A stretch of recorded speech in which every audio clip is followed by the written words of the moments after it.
Okay, so the Sheffield Shield final starts on Thursday, and there's been a lot of talk about who should be in Victoria's 11, and as a huge Victorian fan, I thought I'd give my opinion, my take on who should be in the team. Okay, starting with the openers, I think it's pretty obvious.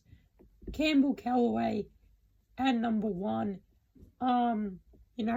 He was struggling a bit for form, but he made a nice score in Victoria's last outing. And his partner in crime, the explosive Sam Harper, he just had a brilliant second half of the season after they moved him to opener. He can just score runs quick. Then at number 3, I think Dylan Brasher has deserved the spot.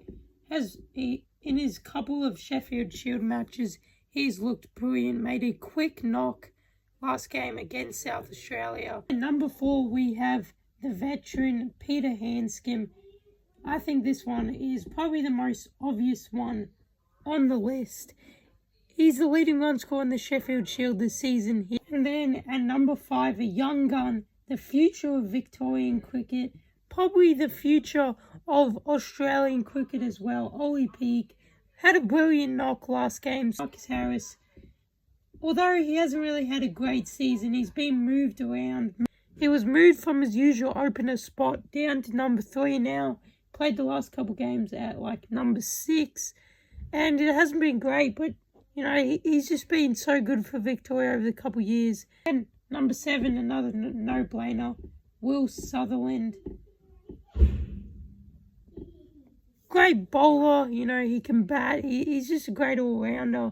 And, he's the captain. Another easy one, Fergus O'Neill.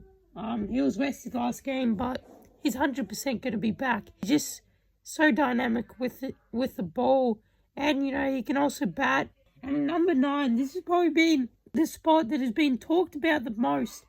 Do you go Mitchell Parry or Sam Elliott? They've both had great seasons with the ball. But for me, I like Mitchell Parry. I just think he's been in great form in the last couple games. And form is kind of what you need. And then at number 10, we got the off-spinner, kind of another shoe-in, Todd Murphy. He's definitely the obvious spinner choice. And at number 11, the guy playing his 100th first-class cricket game for Victoria, Scott Boland. I think he's going to light it up in the Shield final. He's just been brilliant. So that rounds out my team.